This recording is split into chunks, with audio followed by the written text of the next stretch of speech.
নমস্কার বন্ধুরা, আজকে আবারও একটা রেসিপি নিয়ে চলে এসেছি তোমাদের সামনে। আজকে তৈরি করব পটলের খোসা বাটা।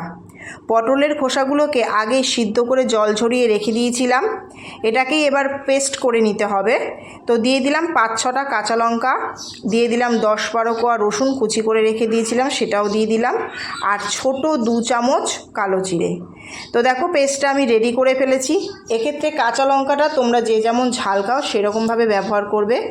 তখন তেল গরম করতে দিয়ে দিলাম, একটু তেলটা বেশি লাগবে এই বাটাটা তৈরি করতে।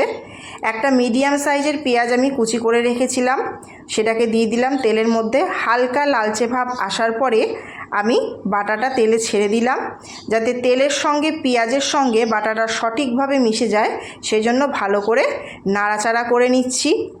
তো এরপর দিয়ে দেব পরিমাণ মতো নুন আর হলুদ, দিয়ে আবারও বাটাটাকে ভালো করে নাড়াচাড়া করে নিতে হবে, যাতে নুন হলুদটা ভালো করে বাটার সঙ্গে মিশে যায়। এরপর তোমরা 2 মিনিট কি 3 মিনিটের মতো এই পেস্টটাকে চাপা দিয়ে রেখে দেবে, যাতে বাটাটা তৈরি করার সময় যে জলটা আমরা ব্যবহার করেছিলাম সেটা টেনে যায়।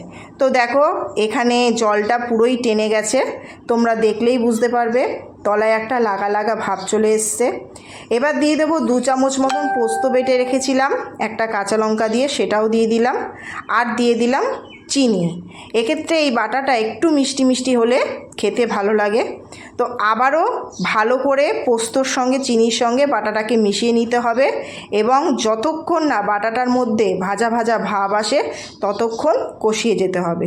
তো দেখো এক্ষেত্রে ভাজা ভাজা ভাবটা চলে এসছে। এটা যদি তোমরা গরম ভাতের সঙ্গে খাও খেতে অসাধারণ লাগে।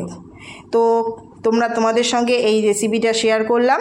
তো বলবে সবাই কেমন।